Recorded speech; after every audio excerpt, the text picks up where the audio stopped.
శివోహం. భగవద్బంధువులారా, నేడు పుష్య అమావాస్య అనే సోషల్ మీడియా బాగా వివరాన్ని అందిస్తుందా అంటే పితృవుల యొక్క కర్మని ఆచరించాలని ఒక్కరూ కూడా ఊటంకించట్లేదు.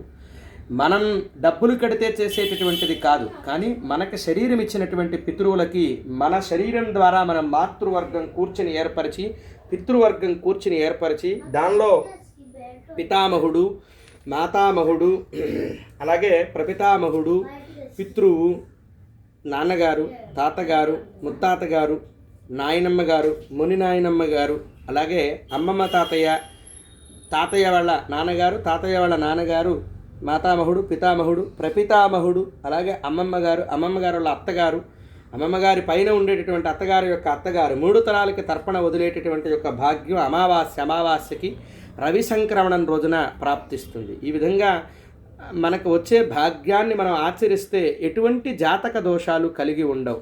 కర్మలు ఒక పక్కన తొలుగుతూ ఉంటాయి, అలాగే మనకి భాగ్యరాశులు ఏర్పడుతూ ఉంటాయి. పితృవుల యొక్క తర్పణం చాలా ముక్తిప్రదం. శివోహం.